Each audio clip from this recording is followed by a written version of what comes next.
Aqui no Jornal da Manhã, de volta para você que nos acompanha também pelo rádio, com o deputado Samuel Moreira, relator da reforma da Previdência na Câmara, e ficou aqui faltando no bloco anterior a pergunta do nosso Bruno Garchagen. Diga, Bruno.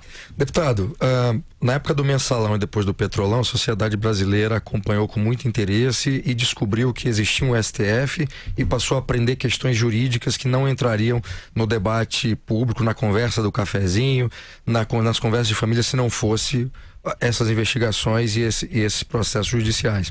No caso do Congresso, desde o ano passado, desde a campanha, há um interesse muito maior sobre o funcionamento do Congresso, sobre o comportamento dos deputados, senadores e também do Poder Executivo na figura do presidente. Nessa reforma especificamente, vários termos técnicos de ordem regimental passaram a entrar nessa conversa. Inclusive, então, discussões sobre o regimento interno, o deputado citou aqui como foi feita a negociação para que não se perdesse a idade mínima, etc. E uma palavra, um termo que se usou muito publicamente foi o kit obstrução. Minha pergunta é: o regimento interno hoje da Câmara, ele precisa ser alterado para que essas negociações possam ser feitas de forma mais ágil, ou é possível trabalhar com o que tem aí? Difícil trabalhar com o que tem aqui, muito difícil, porque você tem requerimentos, por exemplo, de retirada de pauta, aí perde, a oposição perde, ela pede para retirar, faz um requerimento, o assunto da pauta, perde, aí ela faz um outro requerimento de adiamento da pauta, aí então você tem vários instrumentos, você tem que vencer vários requerimentos para depois entrar na pauta, para depois ter a votação. Então precisa mudar realmente o regimento, melhorar, ter mais agilidade, ir mais para o voto diretamente, né? Prevalecendo, lógico, sempre o debate, né? Preservando o debate, que é importante, mas a obstrução é muito dura. Agora, é o que você disse, Bruno, aqui já no início. Há uma consciência muito forte dos deputados com relação à reforma, né? Então essa é uma pauta que unifica uma grande maioria. A votação, por exemplo, 74% de votos a favor do texto base da reforma, uma votação inédita, inclusive, não tinha uma votação como essa.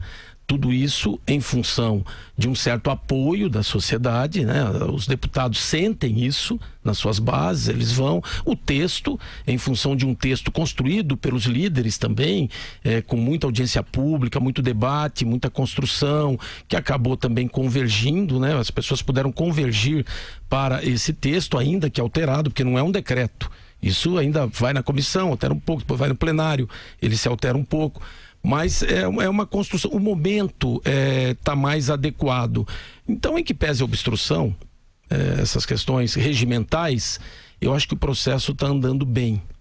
Realmente está indo muito bem. Josias de Souza. Deputado, outra peculiaridade desse processo de votação foi o presidencialismo sem coalizão que foi instalado sob o governo de Jair Bolsonaro. O que eu queria era que o senhor fizesse uma avaliação do seu ponto de vista, se o governo atrapalhou, se é fato que o governo mais atrapalhou do que ajudou, e se é fato que não fosse pela conscientização do Congresso, essa reforma não teria passado. Quem aprovou essa reforma no final das contas? Olha, uma coisa interessante essa sua pergunta, Josias, porque eu tive ali bem na linha de frente mesmo, percebi nitidamente uma grande autonomia do parlamento. Isso eu acho que é um ponto positivo. Eu acho que quando o governo exerce uma influência muito grande, e às vezes a mão muito pesada, acaba impondo um ritmo e uma pauta, uma agenda que acaba dificultando a participação dos deputados. Eu acho que a ausência do governo, dando essa autonomia toda ao parlamento, ou seja, o parlamento recuperando essa autonomia, foi um ponto positivo. Agora, é lógico que se o governo puder ajudar sem impor, é sempre bom, né? E se puder não atrapalhar, é melhor ainda, né? Agora, tem problemas, lógico. Você teve momentos que nós tivemos que eu particularmente andei com um tambor de água o tempo todo para apagar incêndios, não deixar as brasas virarem fogo, porque não foram poucos os momentos. Inclusive o próprio ministro, ele até, eu acho que ele, não sei ainda publicamente, não ouvi, mas o ministro da Economia deve reconhecer que em algum momento ele exagerou, criou problemas, nós tivemos que apagar, nós tivemos que nos conter, evitar a discussão. O próprio presidente, no meio da votação agora, mas nós estávamos na votação, ele anuncia que vai indicar o filho para a embaixada nos Estados Unidos. Quer dizer, isso vira um debate, uma discussão em meio à votação da reforma. Eu acho que são procedimentos não muito prudentes do ponto de vista de um tema como a reforma, que é tão importante para o país. Então, quando o governo...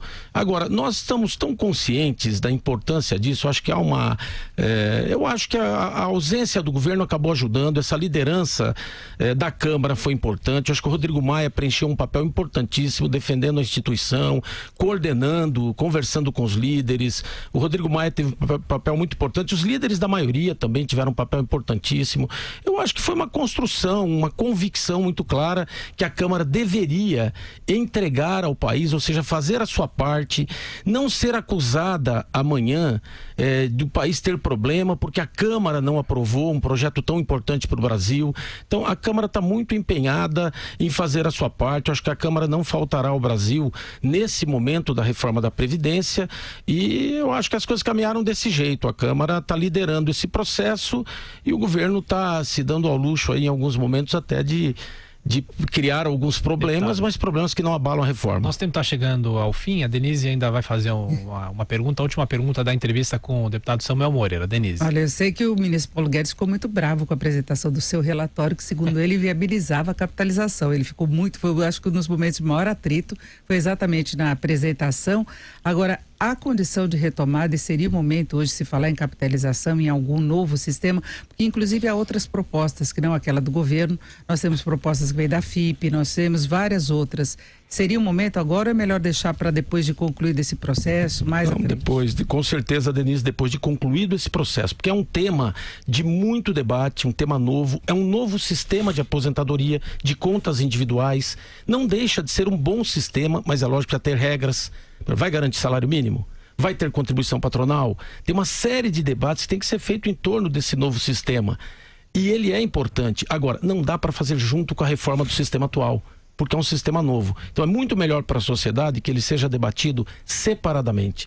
Não custa nada aprovarmos, reformarmos o nosso sistema e debatermos um sistema novo à luz da sociedade. Um amplo debate. Então, de fato, o ministro ficou um pouco irritado, mas ele sabe que nós estamos fazendo o correto. Eu acho que ele até reconhece isso, que a Câmara está cumprindo efetivamente o seu papel. Deputado Samuel Moreira, do PSDB aqui de São Paulo, relator da reforma da Previdência na Câmara. Muito obrigado pela visita aqui aos estúdios da Jovem Pan e vamos nos falar mais vezes. Um abraço. Eu que agradeço a vocês, especialmente a todos os ouvintes da Jovem Pan. Muito obrigado.